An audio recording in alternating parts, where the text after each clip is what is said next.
Ambassador Rajshekhar. I also want to thank my friend, Minister K.T. Ramarao. I believe that he has very kindly agreed, or perhaps acquiesced, I don't know which is the right term, in my taking a turn to speak before him. That is because I have, unfortunately, a program which is so tightly packed that even a slight overrun in my schedule will mean delays down the road. And I'm sure KTR will not mind. He and I are collaborators in many projects. And if I'm derailing his project in any way, I will make up to him. Let me start by placing on record my appreciation to the Indian School of Business and my, I should not say my Ministry of External Affairs, even though I spent 39 years there, as our host is pointing out. But I should share with you a secret.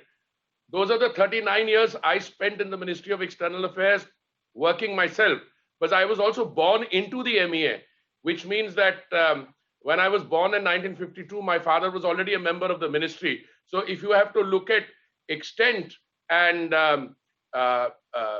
duration, I perhaps will figure in any number of people, a small list of people who've had a long association with the Ministry of External Affairs. And I continue to admire what my young friends, the diplomats today, are doing, the innovation. And I think the tie-up with research institutions, the collaborative efforts with the Indian School of Business and other similar institutions is both for the overall purpose and objectives of diplomacy, and it also augurs well, because I think learning is a two-way process.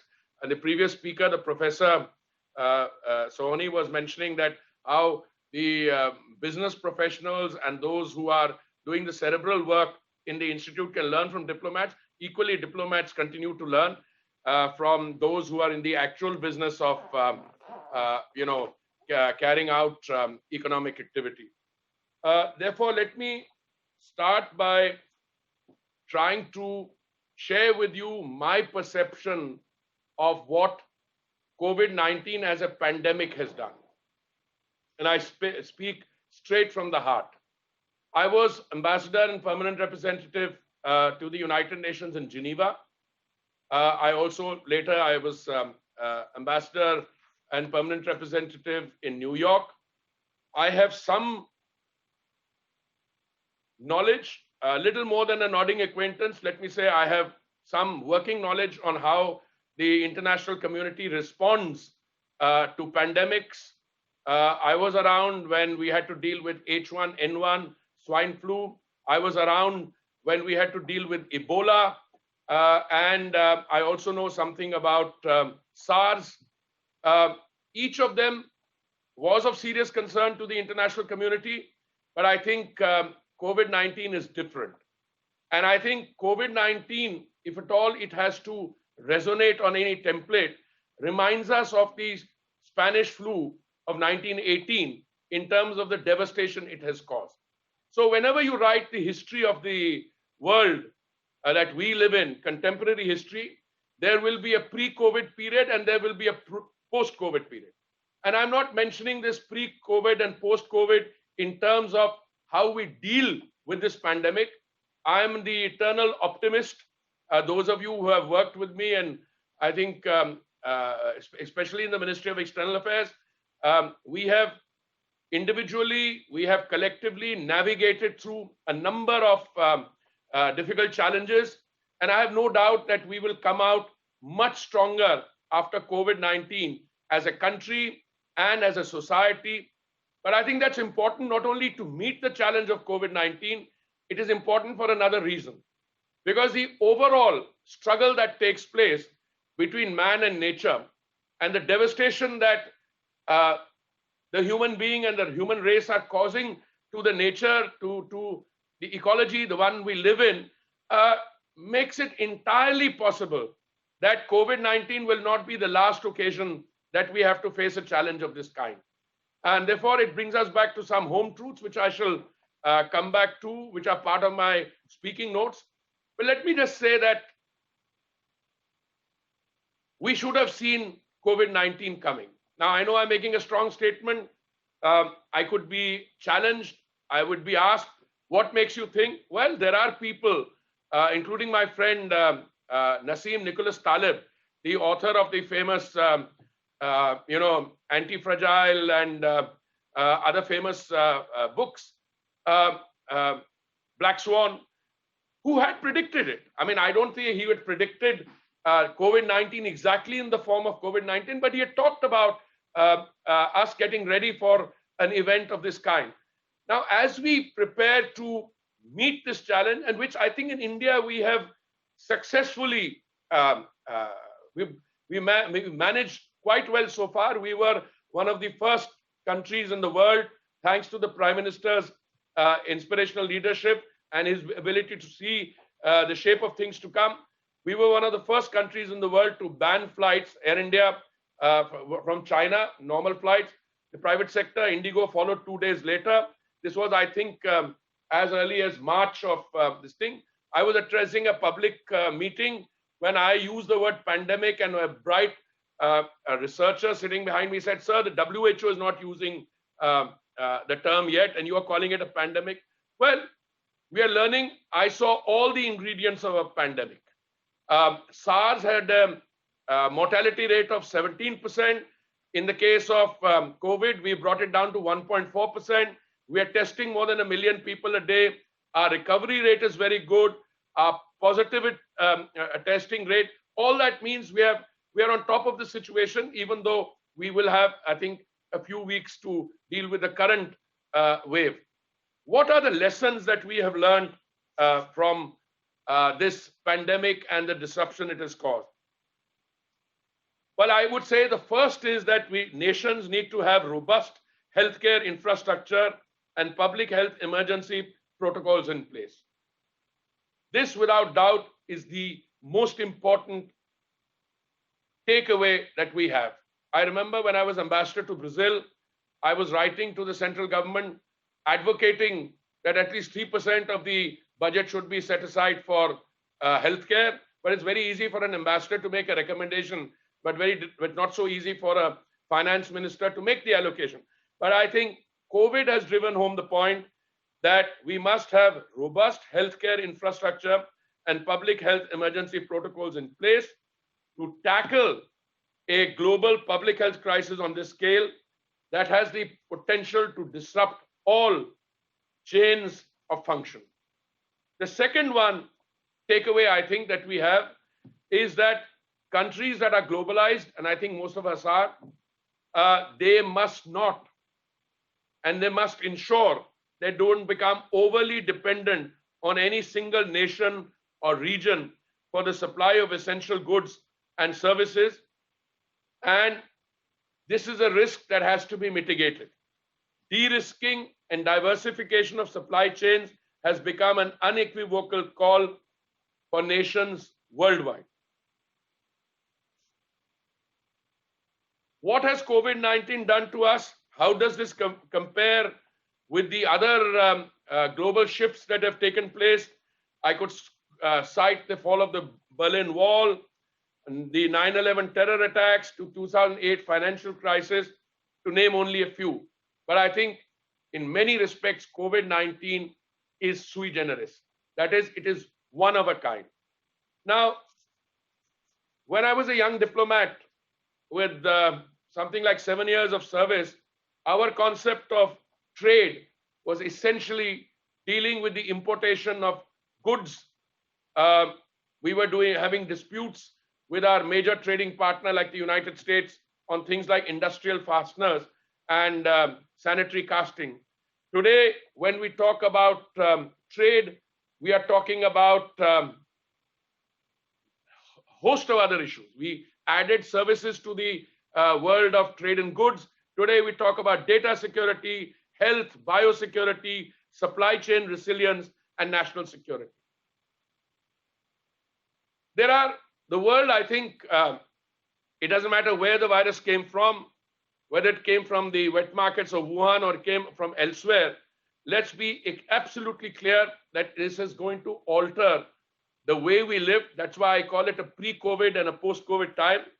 And some of the notes I made for this interactive session with you. One is that the future of work has become the present, with millions working from home to ascertain a healthy and safe working environment. Will this become the norm? The fact that all of us are virtually connected, that we are not physically present, I really don't. But I can tell you, the need for mobility cannot be underestimated. I want to share with you my experience of the Ministry of Civil Aviation. As I said, we were one of the countries which went into an early lockdown, a very effective lockdown. From 23rd March, we were almost in total lockdown condition. We opened, and that gave us the wiggle space to the time in which to sort out and rectify the gaps in our health infrastructure.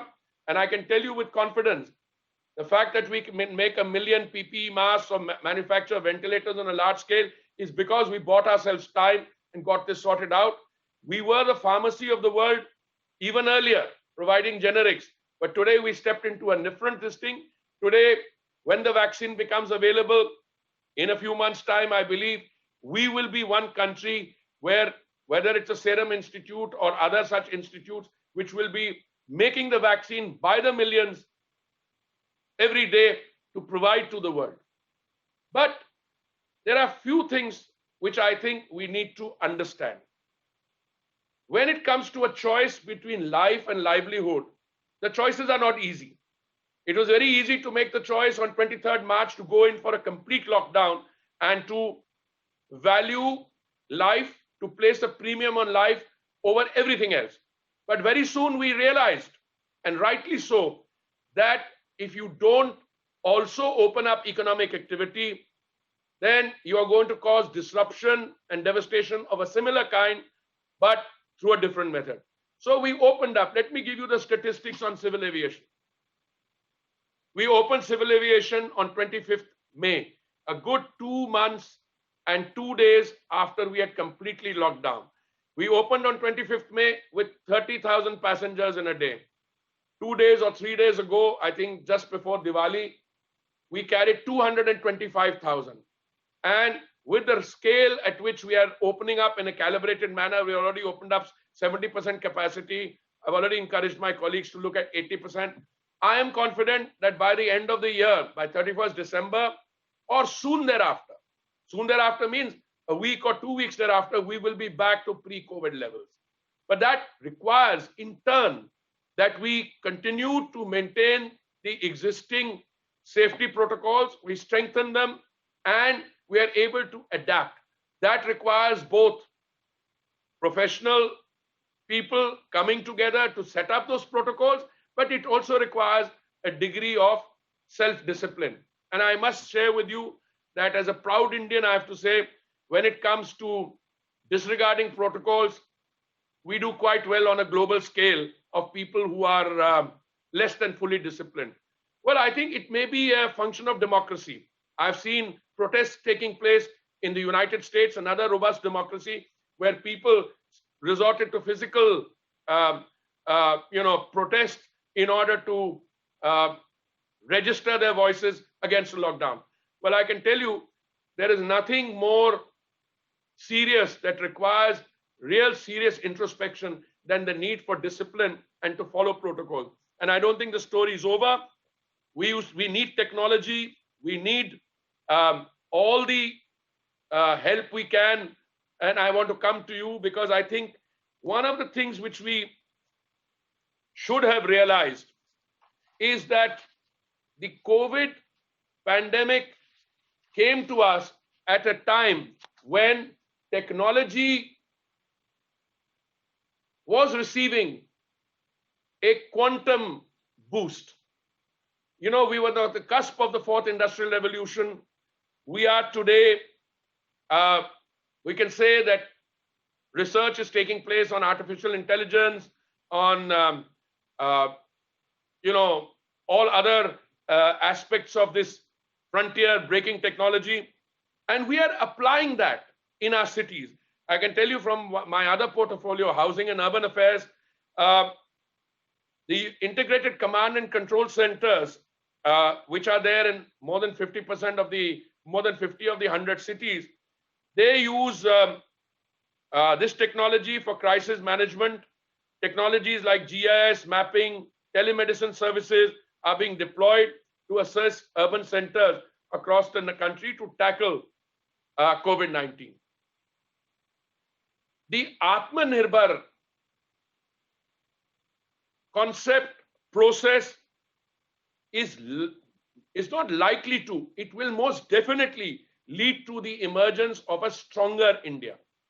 Very often my liberal friends who deal with trade policy in a manner which I no longer find easy to understand, their idea of trade liberalization is allowing the foreign economic entity to enter India and you opening up the economy. I'm all for opening up the economy, but like a very famous journalist who was a friend of mine when I was very young, who told me once, I like to be had, but on my terms. I mean, there has to be give and take. Atmanirbharta is crucial because when we come out of this, we must be able not only to ensure that our hospitals, emergency rooms, the provision of equipment and supplies, PPEs, ventilators, the training of healthcare professionals is world class. And I believe it's achieving that. Equally, Atmanirbharta is not about an inward looking trade policy. No, Atmanirbharta is about self-resilience. It is about us being able to take our rightful place in the community of nations on the basis of what we put there. Let me give you a few examples again from one of my ministries. When the pandemic broke out, under Lifeline Udan, the professor spoke to the Udan scheme. Let me refer to the Lifeline Udan scheme. The Lifeline Udan scheme resulted in Air India and our other carriers bringing in 1,500 tons of medical supplies and equipment from outside. We were able, through Lifeline Udan, to distribute 947 tons of essential medical supplies and medical equipment within the country. And we exported more than 30 tons of this, and we are continuing to do that. Udan is pre-COVID. Udan is designed as a scheme to service underserviced, unserviced airports, airstrips, which have existed from the time of the Second World War. Lifeline Udan was the creation of my colleagues in this ministry who were able to adapt to the changing environment with great speed and great innovative thinking. We are not stopping here. I'm not going to share a secret, but it is well known. In the budget speech, there was a reference to Krishi Udan. We are on the verge of taking that forward as well.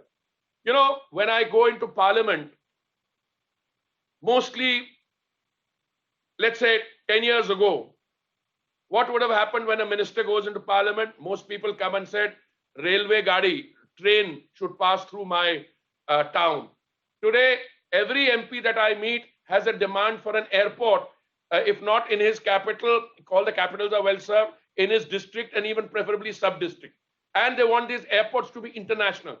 The point that the professor was making about, connectivity is a great multiplier. You produce connectivity. I'll give you an example. I was in Singapore wearing the hat of my third ministry, a Minister of State in Commerce and Industry. I met the CEO of Singapore Airlines. He asked me, he said, look, we need more flights.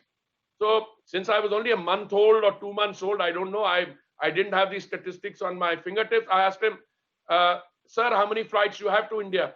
He said, we have 500 flights to 18 cities in India. I nearly fell off my chair. I said, how many do you want? He didn't answer the question. He said, sir, with China, we have 800 flights a week from 36 Chinese cities. Well, that also set me thinking. And one of the things that I am committed to do as Minister of Civil Aviation, I want to bring the aviation GDP back to India. If the value of the If you invite me to the Indian School of Business, I'll give you a proper 45-minute discourse on it. But just now, since the time is short, let me give you some small economic statistics. The value of traffic between India and the United States is roughly $7 billion annually. How much do Indian carriers get out of that traffic? A mere 17%. And it's not as if the American carriers are getting the remaining 83%.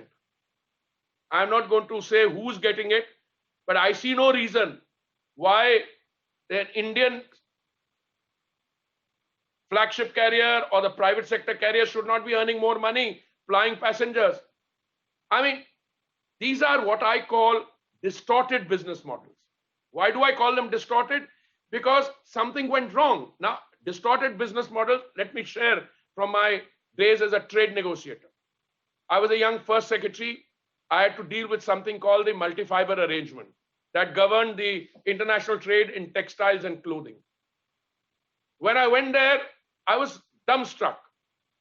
I was a total of what? I must have been 27, 28 years old. And my first lessons in trade are very interesting. We grew up, even those of us who were not students of economics, to say that international trade is about free trade. The first lesson which hits you with international trade is not about free trade. It is about managed trade.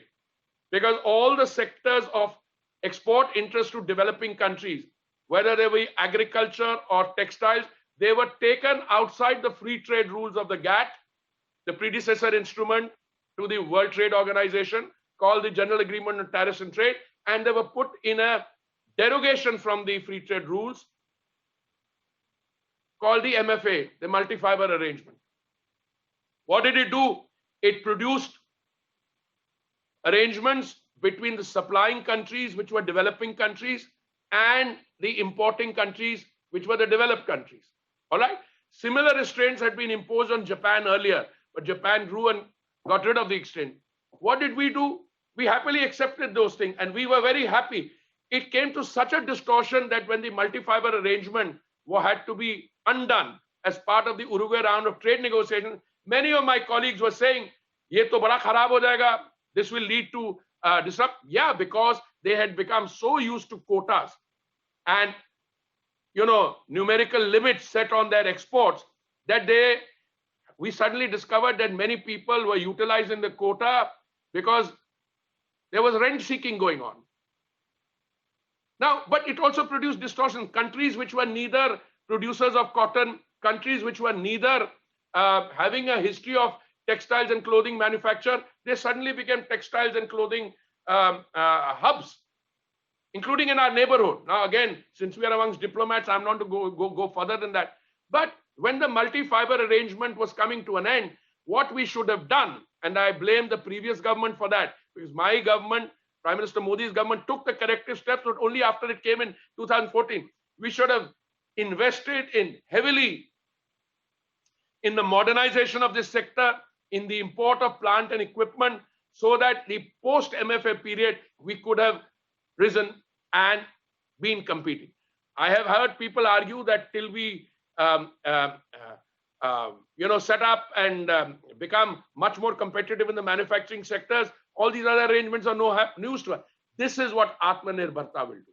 I think Atmanirbharta is designed that we will become self-reliant, we will improve our manufacturing sector, and we're doing it at a pace which is truly astronomical. Let me go back to where we are on the revival of the economy. I deal with, as I said, 3 ministries where I look at these statistics very carefully. If you look at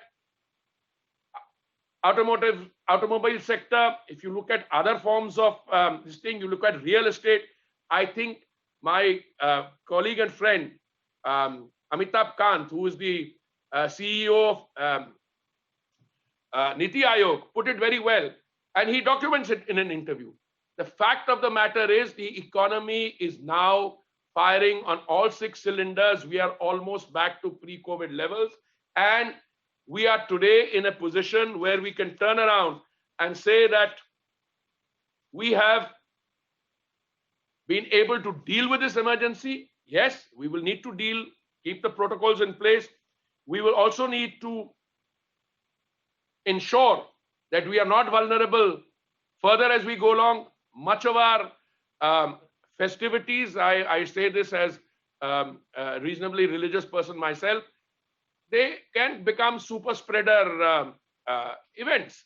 But I think if we are able to navigate our way past this, let me quote to you what the Prime Minister highlighted recently. He said, Atmanirbharta is not a vision alone.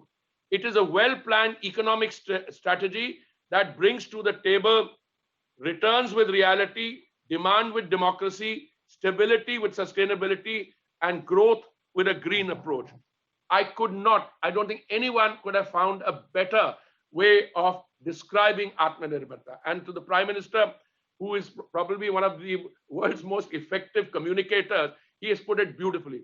And I spend a few minutes reiterating this because some of our friends who work in institutes like yourself might sometimes turn around and say, this is not conventional wisdom. It isn't. But that is what will be the conventional wisdom in terms of our going forward. We have taken a number of steps.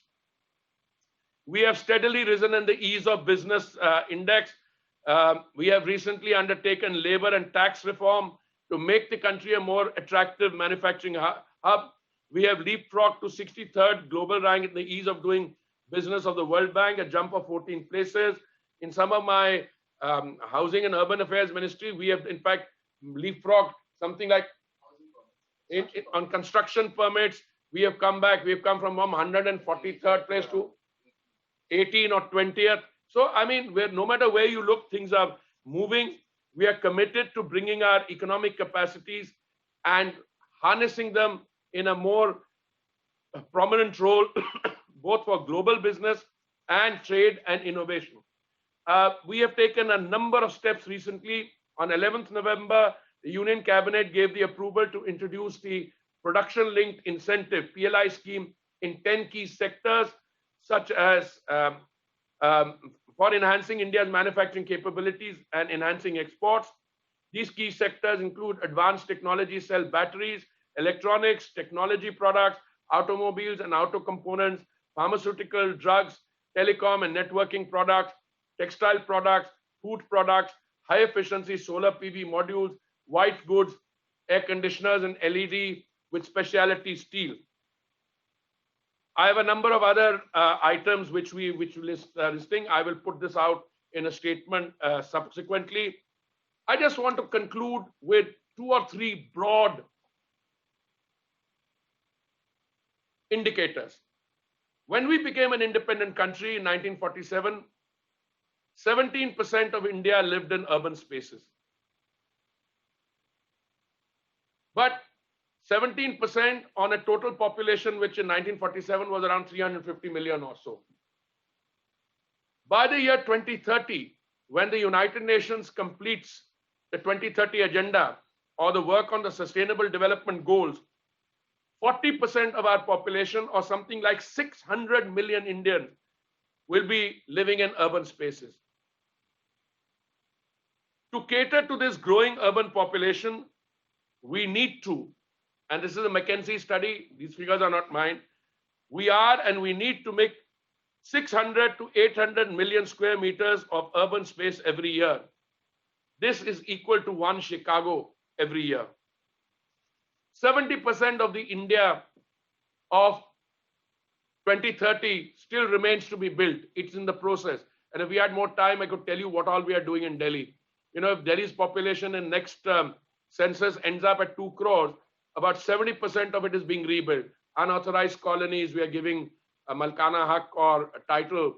We are Jahan Juggi Wahi Makan, you know, schemes like land pooling, and I could go on, a new Central Vista and so on. On the construction permit, which I mentioned, we have moved from 185th position to 27. And this online visit globally, and this online building permission is now practiced in 2,050 Indian cities. Our credit rating for 469 Amrut cities was done for the first time to evaluate their financial capacities. 163 cities were found to be investable grade. 306 cities were to improve.